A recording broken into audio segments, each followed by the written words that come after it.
Hello, everyone. Can you guys hear me okay? It's critique hour time. How's everybody doing? Let me quickly announce this on my Discord.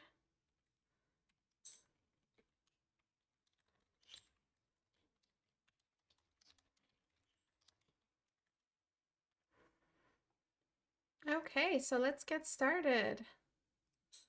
I believe thanks to seasonal time changes, I can now watch instead of already being asleep, 8 a.m.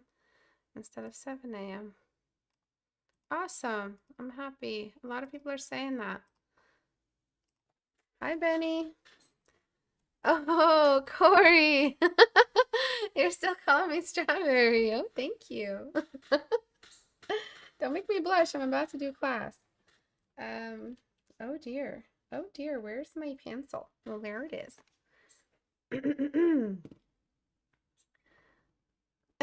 Forever. That's so sweet. Hi, Trent. Hello, Adam Bowser. Hello, Filippo and Alexis.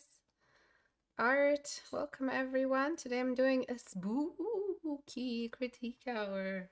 It's gonna be spooky. I mean, I think every critique hour is kind of spooky because of the before and after. You guys get so worried about it. And it's spooky for me because, like, what if I bomb the critique?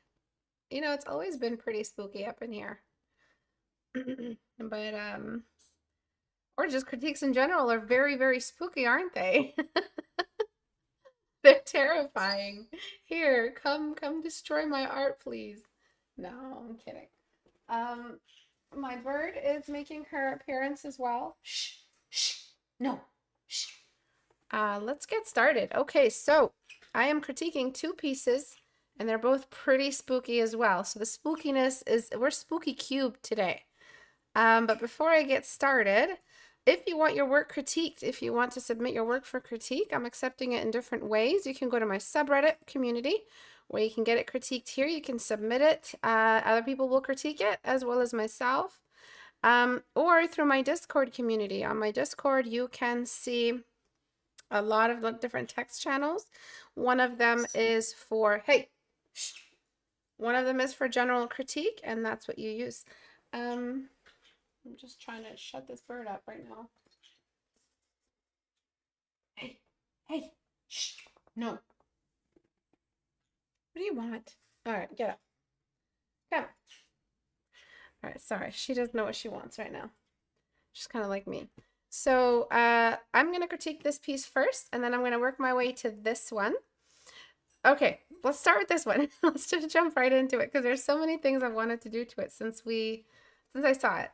So let's talk about what you've done right. I think you've done really, really well on balancing the scale of the characters, the sizes of the characters. It looks like a well-balanced composition. There's an empty point right here in the canvas. All of these characters are creating a frame, and there's this empty point right here. Also, your atmosphere, your environment, your color matching, all of that is completely disconnected. The background color of this picture frame or this doorway, archway, mirror, whatever it is, it's completely out of communication with this light source, this theme of red roses and blood, beauty mixed with death. So you obviously have a lot of beauty mixed with death in here, and you've shown none of that in your color. You tell the story again with the color. So whatever your narrative is, your colors tell the story again.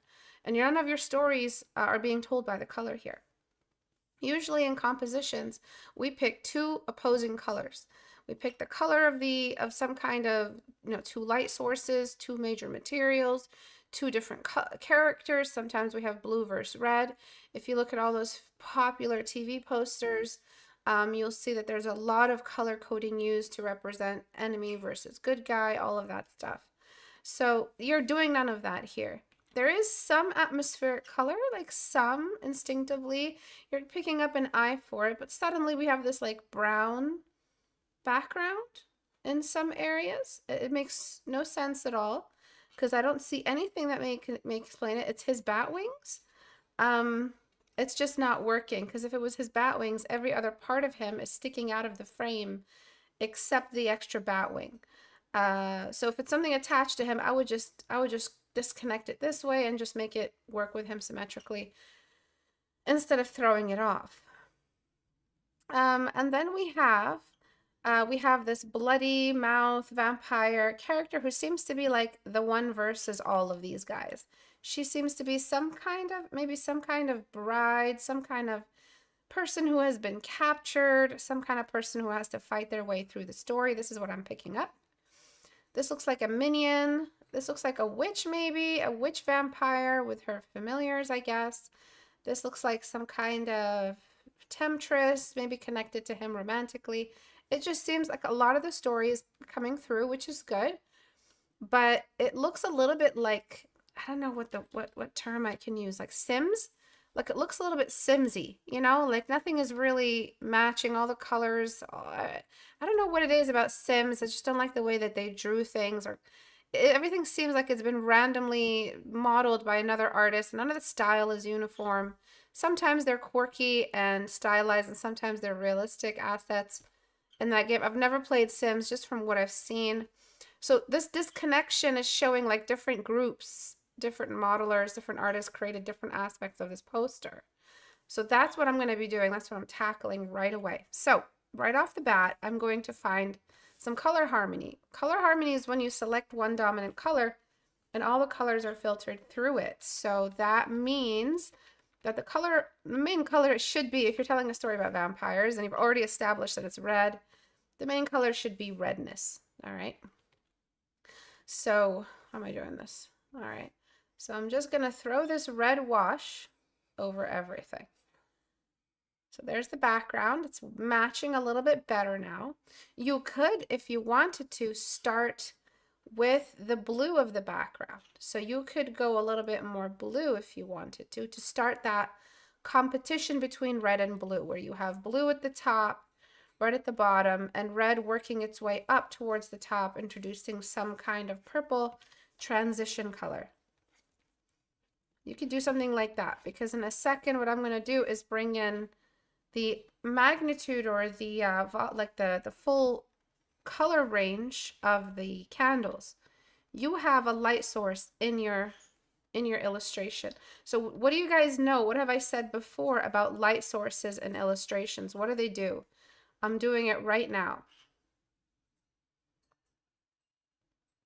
Always I tackle the light, because nothing tells your story better than the light source. You could sit all day till you're blue in the face rendering your character. At this point, you know, a lot of people can render a character. But being able to introduce multiple characters in a single light environment, that's where the real skill test is.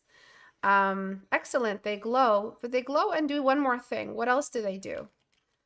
So lights glow and lights do one more thing. I'm doing it right now. All right, so all these candles have now been lit up. They've been raised to the necessary volume. We're using values now from the color picker up here.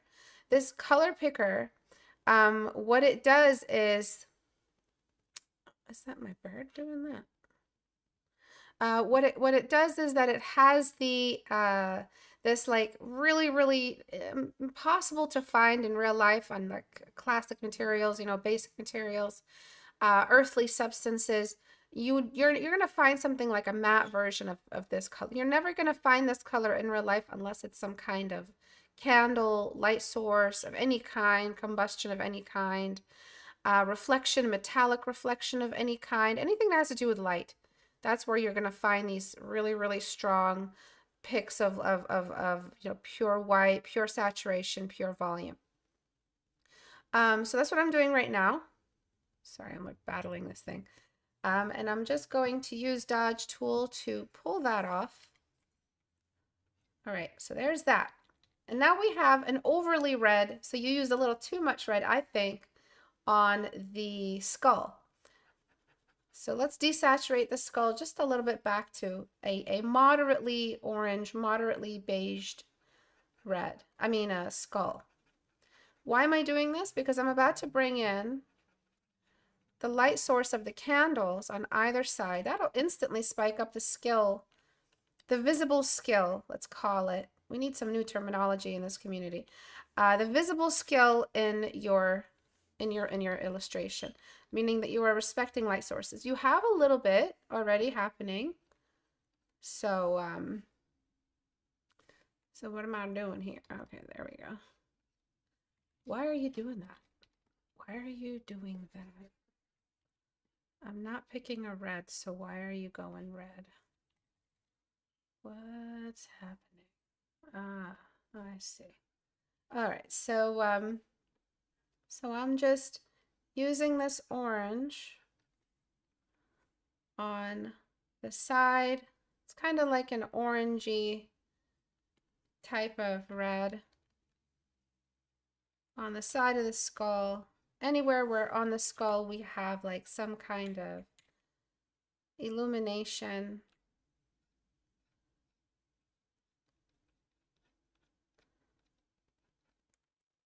And that'll kind of complete the light environment and set the stage, however low on the canvas, for the rest of the piece.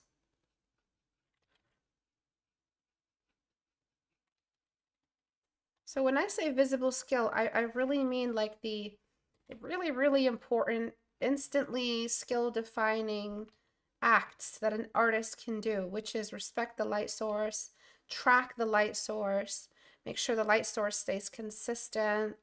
Oh, so many things that an artist can do that really, really raise their skill. Preserve a terminator line, maintain symmetry. Those are like the heavy hitter fundamentals that are really, really, once you have those in your paintings, it's hard to deny your skill set. That skill is there. And so this reflection of the light on the skull from either side is really establishing that visible skill. I'm not checking the comments just yet. I just want to get this done. And so again, just on the side of this. So once I get this like atmosphere, this attitude, this general story set up with the skull, I'll be able to transfer that same spirit of the painting onto everything else. And so on a like a soft light layer, I think that'll do nicely. I'm gonna get that peachy orangey glow of the candles, and I'm just going to throw it upward. I have a feeling I should also double it up with color dodge in certain areas. Okay, and then now we have this like this you know, this atmosphere, this glowing, this ominousness happening in the painting. And we're going to transfer that same foreboding everywhere else. And how do we do that? Well, I personally think you're showing way too much for a really, really, you know, gloomy, dim horror story. So when we see too much, that's where we get that cheesiness aspect. So in order to respond to this thing, this lower half of the canvas, I'm going to darken the upper half. Obviously, I'm not going to keep it this dark. I'm going to use some kind of setting to give me like some kind of balance between what's already there and what I'm putting in. Ooh, that's nice. That's really nice. The overlay let some of the light through, which created a shadow and a mystery to the vampire guy. So now he's not so cheesily visible, and there's a little bit more of a like atmospheric and environmental impact. So this is before all of this. Do you guys see this? Okay, so before, after. This is just the lighting and color harmony. That's it. So this alone can be something you take with you, but we can go a little bit further. We can start to create some separation. So let me put all these in their own folder. We can start to create some separation because the viewer doesn't really know what to look. There's also the compositional issue of this empty spot right here. feels like you could have put some kind of thing to help the vampire story along, maybe like a special dagger of bloodlust, or maybe some kind of and that's it. That's all I can come up with. A dagger of bloodlust. That's all I got, and I've had to dig deep for that. Okay, so let's put the dagger of bloodlust there, or maybe we could just select her and nudge her over. Select her and nudge her over. Maybe give her a wine glass with blood in it. You know, anything that'll just fill this empty point, which is also simultaneously the most important spot in a symmetrical composition, right here. Yes, it's nice to have empty breathing areas on the sides, you know, on the periphery, but not here. No, that's not the argument you can make. It's not a breathing space. It's literally where the eyes are looking for something that's not there. So the painting leaves you wanting. So again, let's just correct some of these compositional issues. So first and foremost, I'm going to get rid of this random brown drop of his wing, because it's really throwing off what you're trying to do.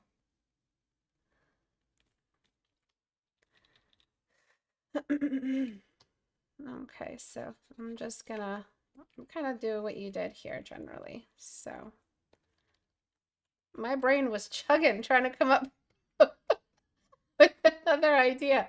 I couldn't do it. That was it. That's all I had.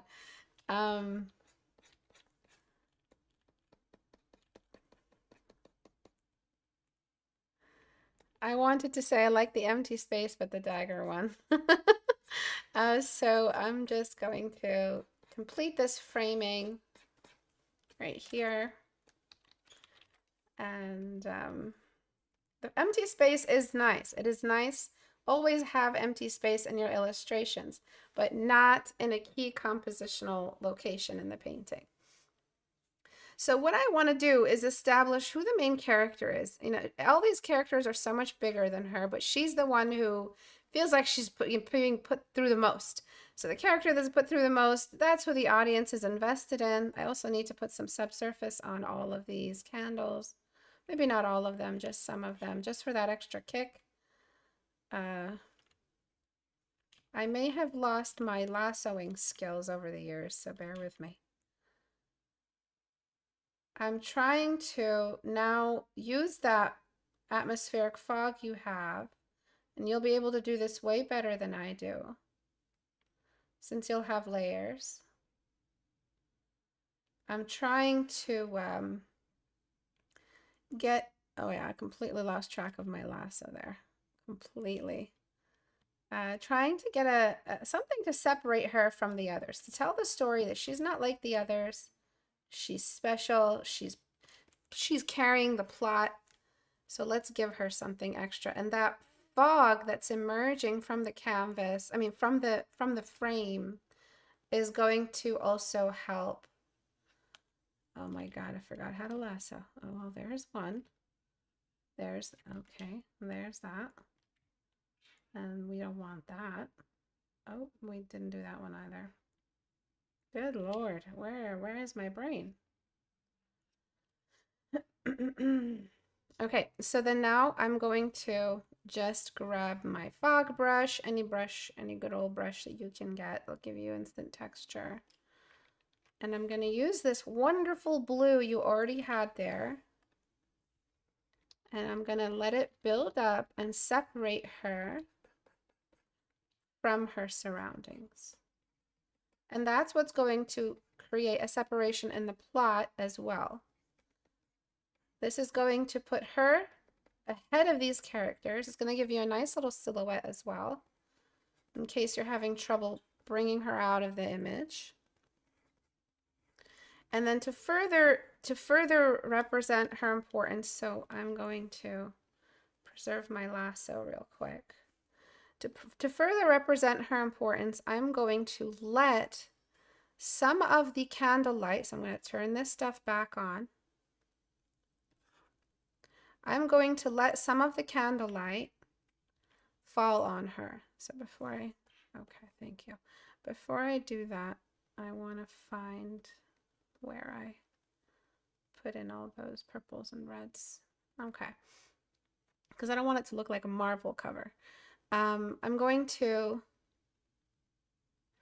use that same red. This is a very, very warm red. It's a very bloody red. Whoa. And I'm going to use it on her character. Maybe with, let's try soft light. And that will really help us connect her to the illustration. Separate her from the rest.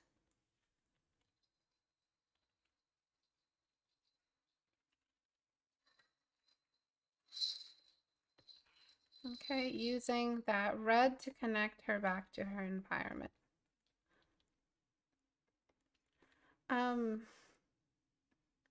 Maybe I can find a more impactful version.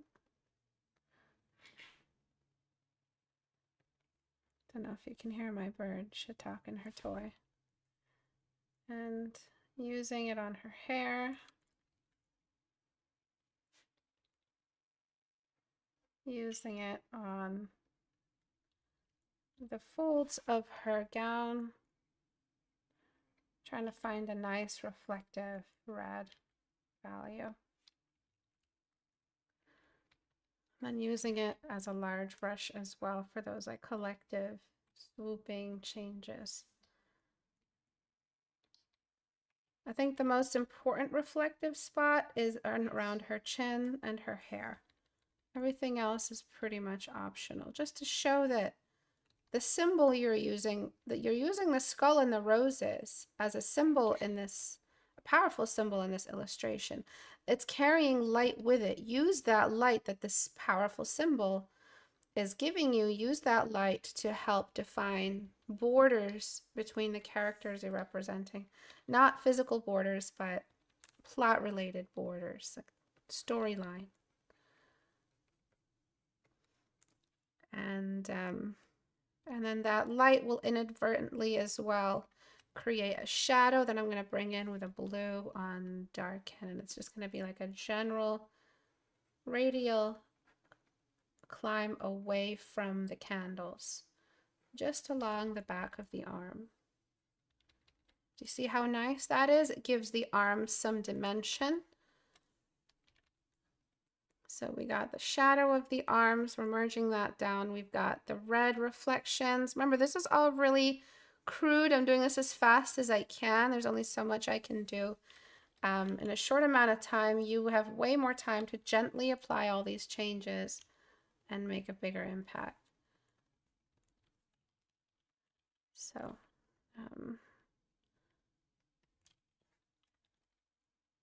I'm trying to, you already have some of that reflection going here.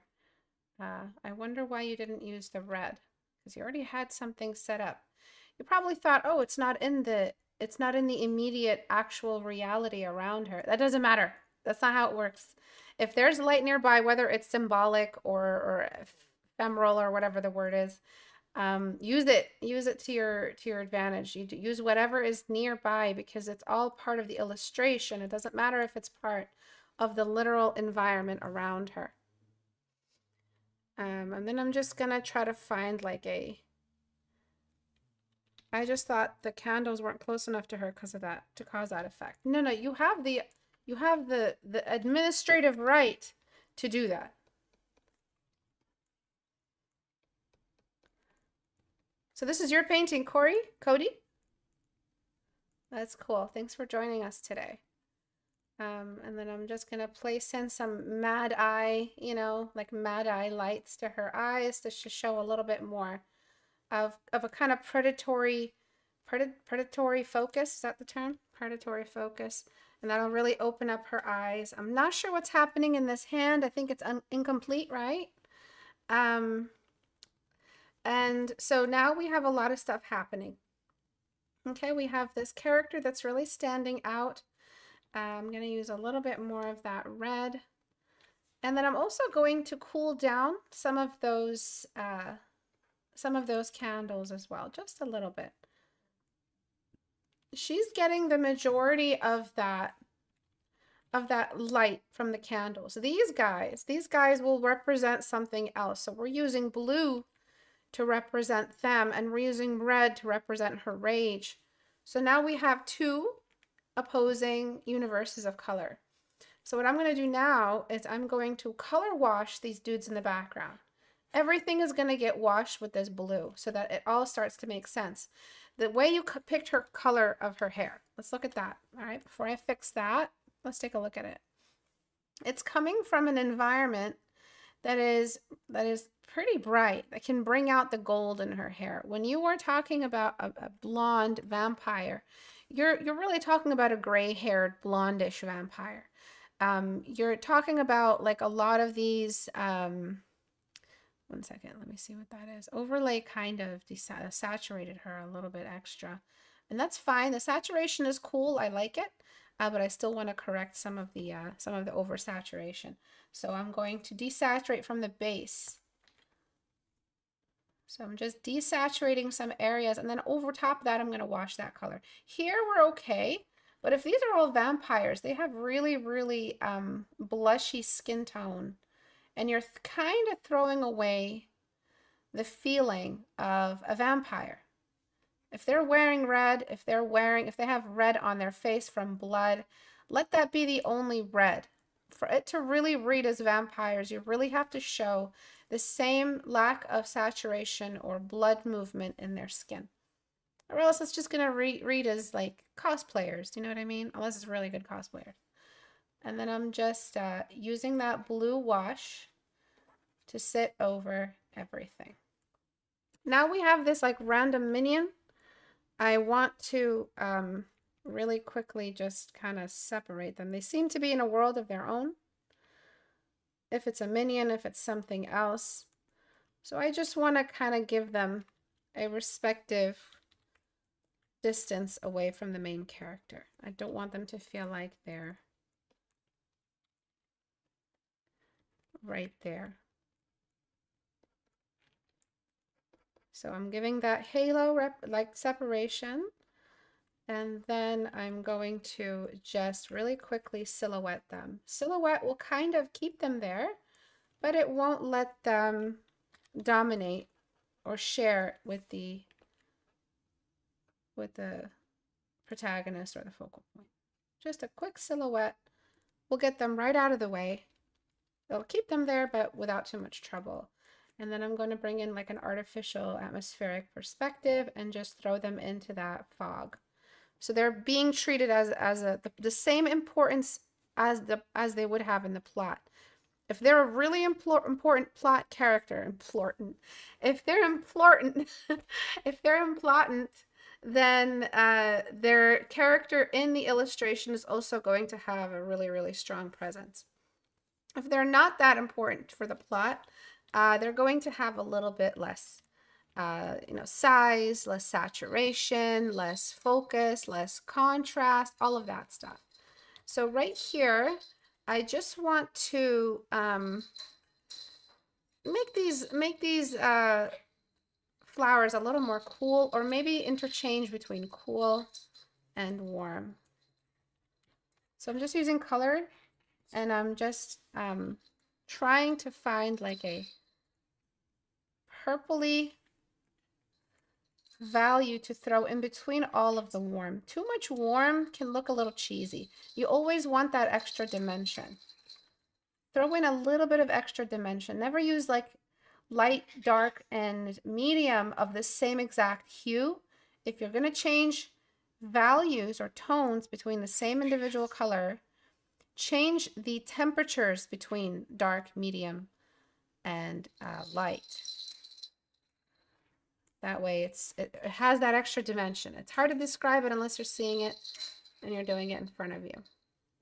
Okay, so this is all good, just as it is. If you want to keep it here, this is all really good, but I feel like these girls can be separated from the vampire, and the vampire can have a bit more of a like more symbolic presence, meaning that his silhouette is going to be a little bit more monstrous.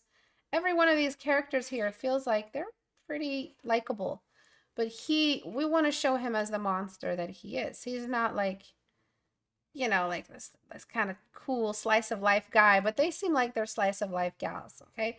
But he feels like he's really out for blood or whatever. He feels like the only monster really in the illustration, and at the same time the antagonist. Maybe he is the one who turned her into a vampire and she's going to get her revenge, whatever it is. We want to separate him, give him a little bit of an extra stage. And so we do that again by using this fog. Fog's your best friend in these big illustrations, especially if it's moody and dark theme. That's a given that we're going to need some fog. And I'm throwing it in there liberally, but I'll go back and erase away with the same foggy brush. So now we have like 1, 2, 3, 3 separated levels in the illustration. And then I'll erase with that same brush. I'm going to try to be a little bit more dramatic with the eraser because I don't want too much fog in front of him. I want him to be pretty domineering. Too much fog will create like a safety net. Okay. So see that extra little layer you had there? And then I'm going to merge that down. So now we have, actually, let me preserve the lasso first. Oops. And a new layer. There we go. And then I'll just merge that down real quick. So lots of different changes. They're adding up. I'm going to give him that dramatic Nosferatu rim light from a light source. We don't have to explain because we're the administrator. As long as we administer it proportionately with fundamentals intact, realistically, we don't have to explain where every single light source comes from. We can mess around a great deal. Let me max out this dodge tool. Am I on dodge tool? Yeah. And I'm just going to, I'm also going to change the color of this rim light. I mean, you have so much at your disposal. You can make it a green one. You can make it like that spooky green. You can make it a bit more white. You do have to make it look like it's coming from a particular direction though. So could be coming in from like multiple angles. That's way too bright. Let me change to midtones.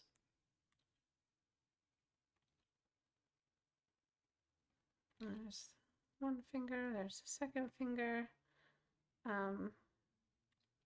There's a bit more over here. Okay, so we're creating this like extra dimension. And then now we can change the color. I mean, you could choose whatever color you want. Let me just pick a random blue color. I almost always end up going for blue anyway, but you can make it red. We'll try all the colors and see which one looks best.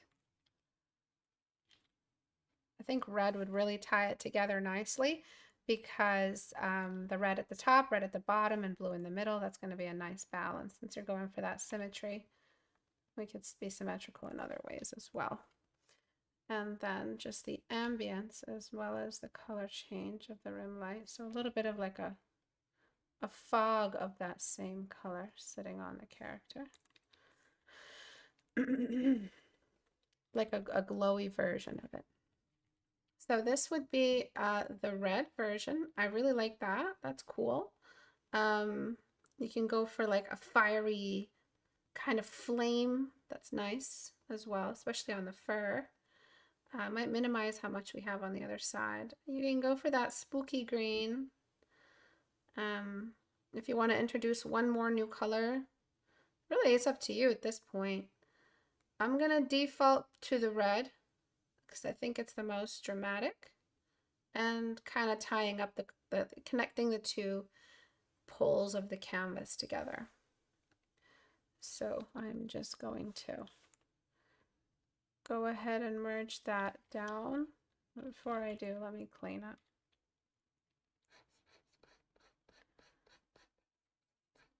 Okay. Just looking for my damn mouse.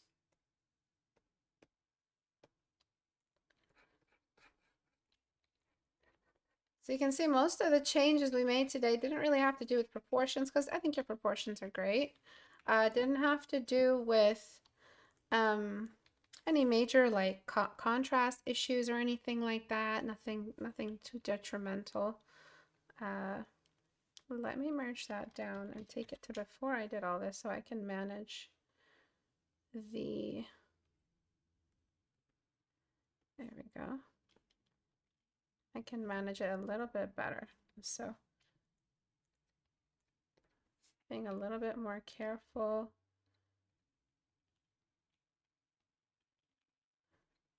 with where I put the rim light. I kind of like the idea of it coming only from one side, so I'm going to go ahead and darken. So you do mentoring also, right? Yes, I do. A bit of a waiting list at the moment. The sooner you apply, the sooner you get booked. Just a little swamped, but I do offer one-on-one mentoring, portfolio reviews, all of that. And then that same red, I'm just going to use it on some of his face. So we're seeing all of this stuff start getting tied up together. What is the term? Tying it all up together. There we go. And I'm just managing this. Okay, so lots of different changes, all have to do with atmosphere. I'm going to flatten the image now. I know, crazy. And then I'm just going to put a shadow. Let me show you what the shadow does on the lower half of the canvas. Even though this skull was so important to help set the mood, we still have to close off the bottom of the canvas. We can't just keep it bright like that, because your viewer is like a child, okay? Even if they're like an artist, it's just how the brain works. The brain is going to be like, oh wow, look at all this. Well, what's going on here? But anyway, let's look around. Let's look around. And without this border, the viewer is just going to be hanging out here. And they're just going to be looking at this candle and then this candle. When you create this border, you're like, hey, you know, eyes up here. You're not supposed to be spending too much time down here. And so it's really important for us to do that in our bigger illustrations. You can, of course, you know, erase away at it where you had some brightness, but that brightness is there. Nothing is taking it away. The three-dimensional shape of the skull is still intact as compared to before, but we really need to close off the bottom of the canvas there. And then because he's also really important for the plot, I'm going to give this guy something interesting for his face, maybe some red. Those are some pretty mild looking non-vampiric eyes we've got there. Let's give him some redness. Let's make his teeth a little bit brighter. He's a monster. He's Nosferatu, so let's try to, or Nosferatu-esque. So we're just giving him a little bit of extra boost in the monstrosity department. I think that there would be like a cast shadow. So just take a look here. There would be like a cast shadow here. Do you see what I'm saying? Hey, are you done? So every time towards the end of the class, she starts destroying her little rattle. So you see this cast shadow? God damn it, I messed it up. Thanks a lot, Sophie. So right over here, like it feels right to have a cast shadow there. It doesn't feel like, yeah, it feels like the arm should have a bit more of an impact, because that brightness is coming from something. These are those, like I remember at the start of the critique I said, oh my God, you're driving me crazy, girl. At the start of the illustration, I said that there are skill-defining decisions. Casting a shadow confidently like that, that's what defines skill. That's what makes it pop out. That's what makes someone like undoubtedly feel like there's real skill behind this. When you prioritize the shadow, a cast shadow over like the detail you added to your character or some other stuff here and there. That's the stuff that really, really separates you. That red would be piercing through his bat wings, so there would be a bit more of a red there and there. You know, just things start to pop out, and then we get back to that empty spot in the canvas, and you see what I mean now. We need something there. You could just show more of his detail. You could show some kind of X-ray style. You know how the rib cage is visible sometimes, all the time when you have a rib cage X-ray, like a chest X-ray. So you can do something like that just to show that he's not quite in the human world. You could show off some guts, maybe. You could show. I'm trying to like really try at this point to come up with something for you, just for the sake of the critique. You could. What else is there? There's the dagger. The dagger looks good, but why would a vampire need a weapon? You know, I don't know. You're gonna have to come up with something, or give her an extra rat, a really special rat. It would be right in the, you know, in the place of honor. This rat. No, I wouldn't do the rat. What would we do? What could we do? Because without even this belt is helping out. Before, I just want to show you what you had going on here before. Maybe I'll just leave that spot alone just so you could see how bad it is to have that empty spot. So let me get rid of what I did. And so let's look at the before and after for a second. Oh, one more thing. So it was great what you did with the roses. I'm just going to desaturate them. Because they're great. They're really great, but they're really oversaturated at the end of the day. The base tone, we didn't really need them to be that saturated. Let me show you. It's so saturated that even after desaturating, they still look red. So see that? They were really saturated.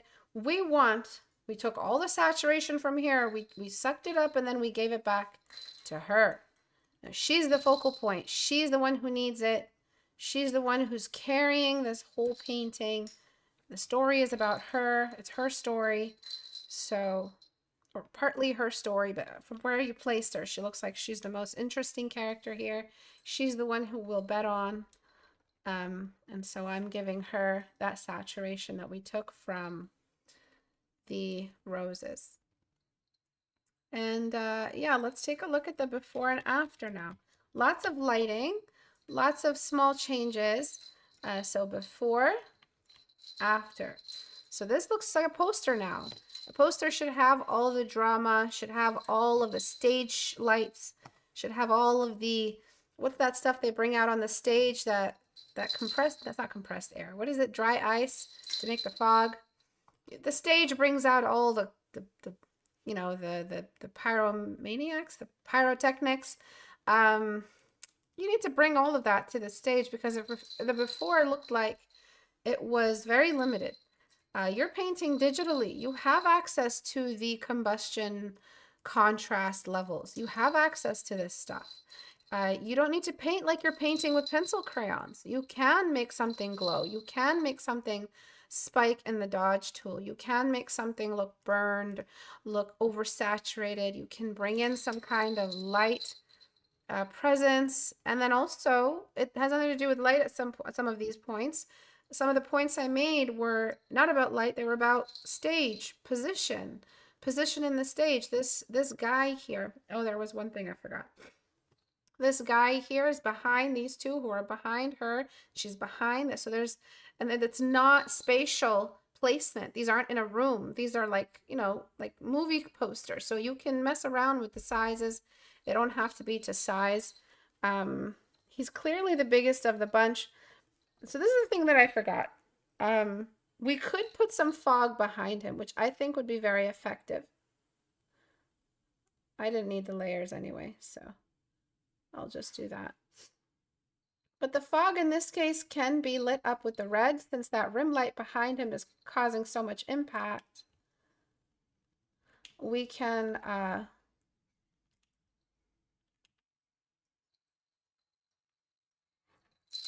create this really strong separation between it, because he's kind of disappearing into that background now. Do you see? So we can give him a strong kind of film noir silhouette, but not really a silhouette, and not really that film noir. Something with a little bit of red fog right behind him. And that'll be a nice little touch. I'm actually not sure if I want to put that little divot. So I'm going to get that same red on a new layer. And I'm going to probably use a combination of that blue and that red.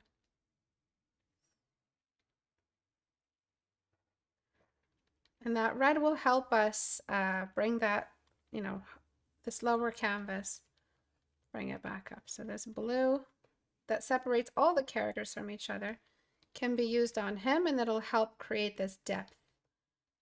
So that's that final little push in the illustration that I feel like would really make a difference. Don't be symmetrical with the fog.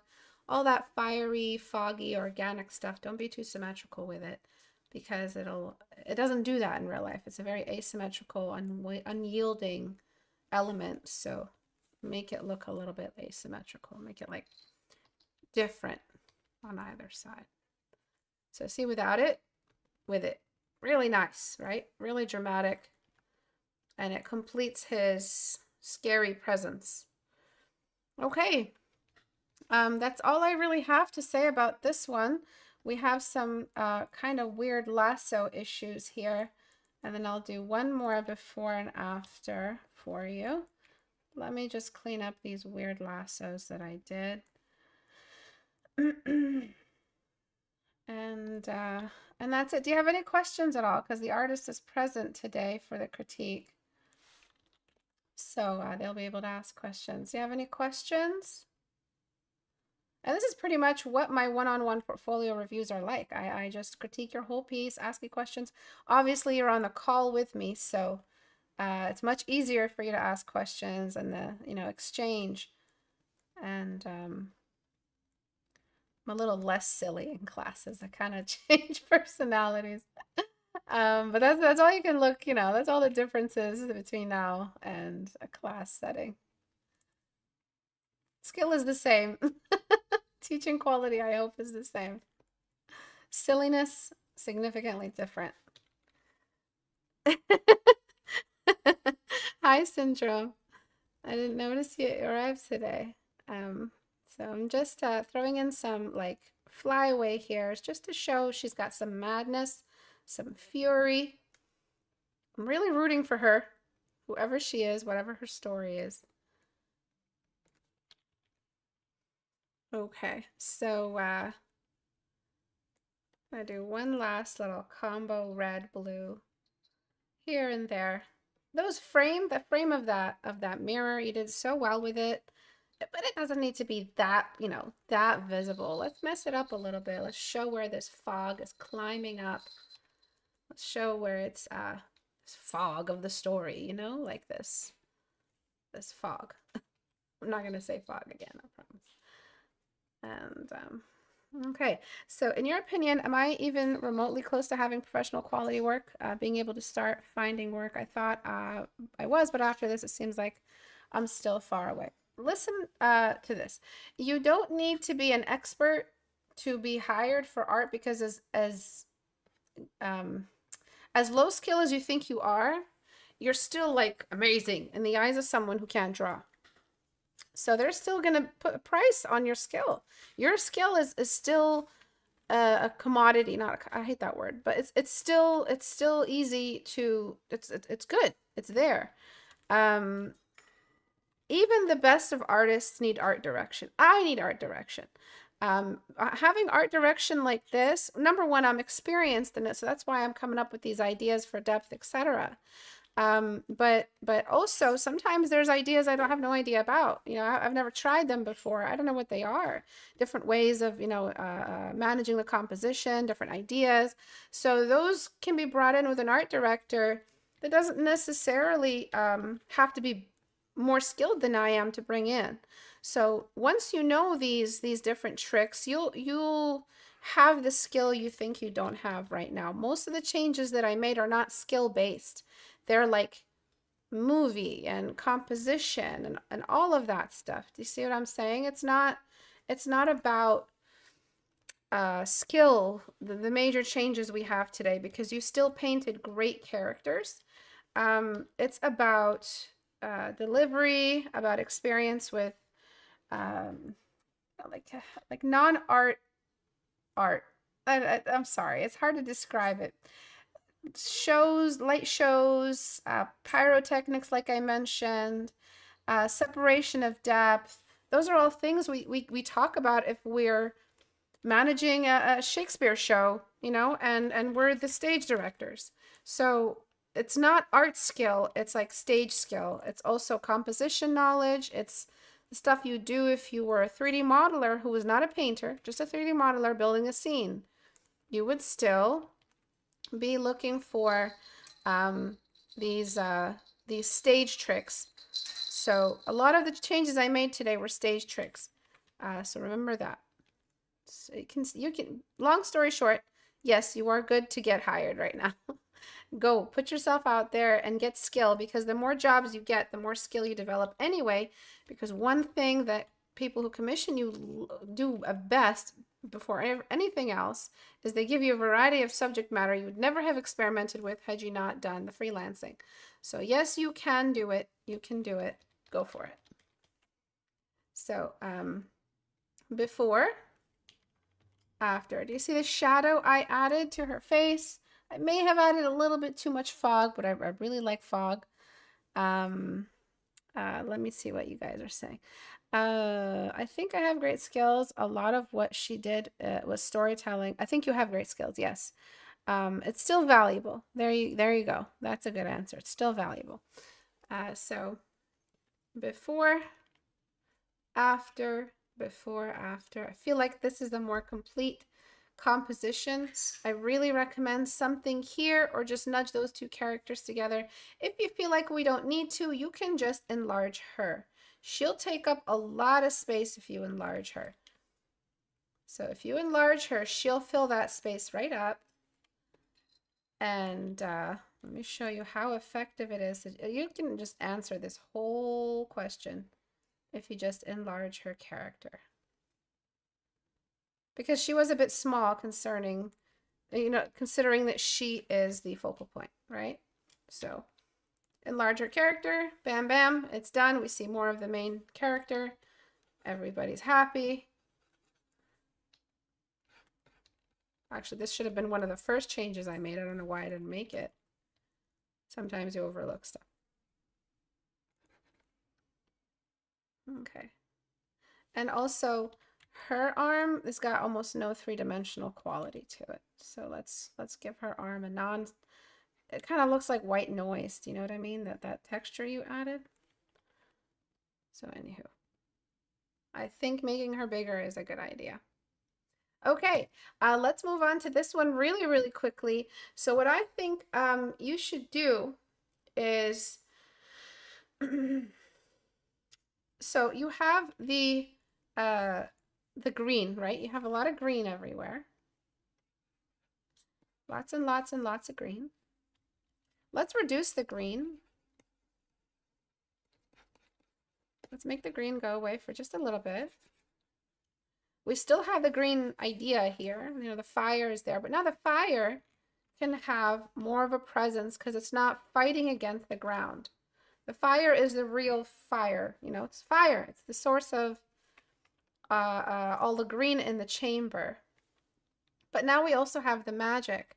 So I think having like a good next step would be like having a nice battle between the color of the green and the color of the magic in the scene. So maybe like a little bit of red on the top. So let me change it to color. A little bit of red on the top of the cave. You know, just the space above her. Maybe we can cast her shadow nice and long from the space behind her. deleting wherever it is. There. So this really long, this really strong, sorry, light source behind her is causing this. And then we use the light of that environment behind her to encourage the visibility of that cast shadow. I'm making sure to close off the bottom of the canvas. Okay, so you're trying to show an internal space against a really strong silhouetted background. I also think that the face doesn't look like light is coming from beneath. So all the usual spots you put shadow. If you, let's say that you studied the 14-day challenge, you put light, and all the usual spots you put light, you put shadow. So we put light on the cheeks, right? Now we're putting shadow on the cheeks.